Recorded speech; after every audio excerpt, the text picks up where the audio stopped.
Hey everybody, welcome to another session of Clear Touch March Madness. Today we're going to look at Air Class.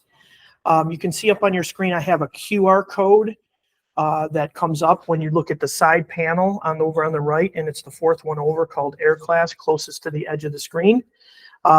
This QR code will pop up. Students can scan this with an iPad or their Chromebooks. There is a way to scan it with your Chromebooks. There also is an address down here at the bottom instead of scanning. Because sometimes the Chromebooks don't do such a good job. You can't flip them flat. You don't want kids to walk up to the screen to use their camera to scan it. We're looking for software updates. The newer Chromebook, newer panels that we have actually has an address with a code, so anyone could join from any device.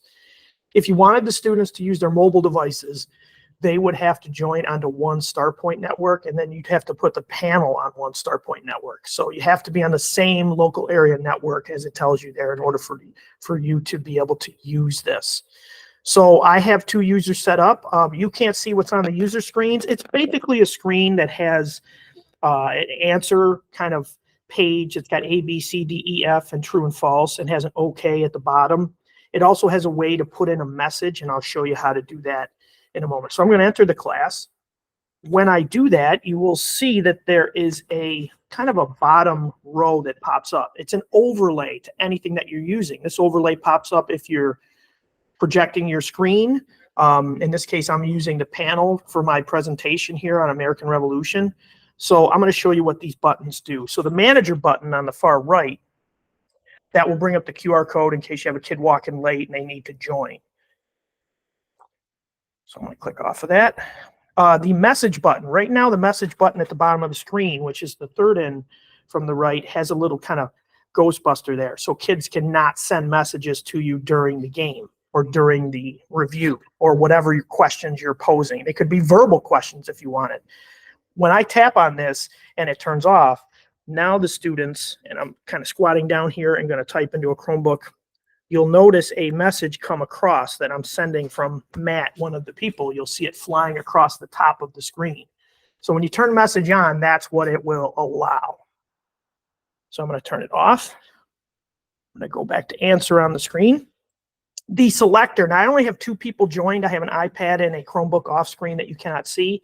If you had like 25 or 30 people joined and you hit the selector, it will ask you how many people do you want to choose. In this case, I just want to pick one student with the answer, and I'm going to hit start. Does a little thing, and then Mark was selected, and it's Mark's turn to give the answer out loud. So this actually works even if you don't have anything up on the screen and just want to use it to choose students to answer questions out loud. So that's kind of a neat thing.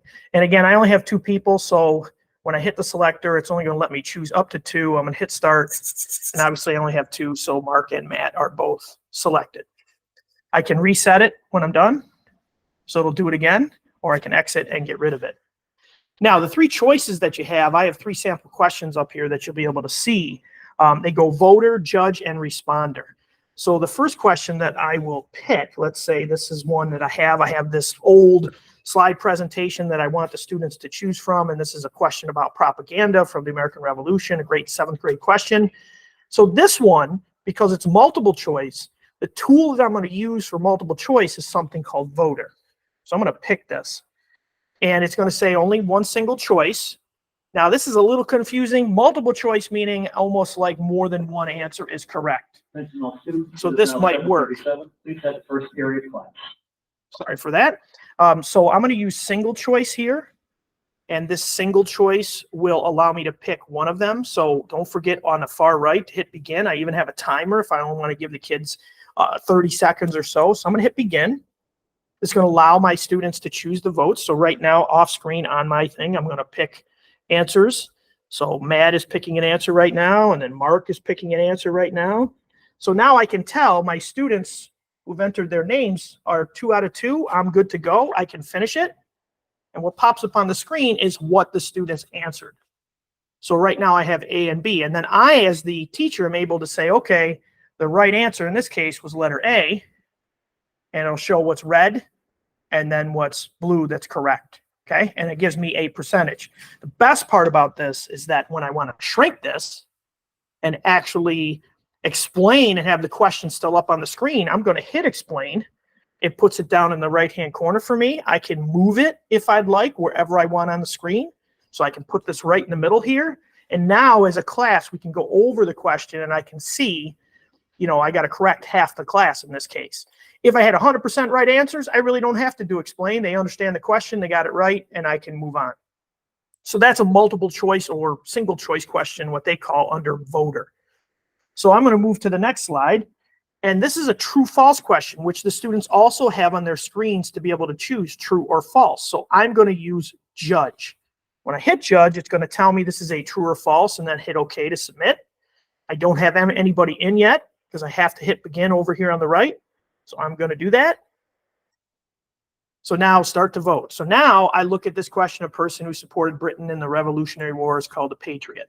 Well, I know that's false. So Matt in this case is going to answer false. And let's pretend that Mark is also going to know that. They're going to hit OK on their screen, which I'm doing off screen. Mark's going to choose false. He's going to hit OK. I can see both people are up on the screen.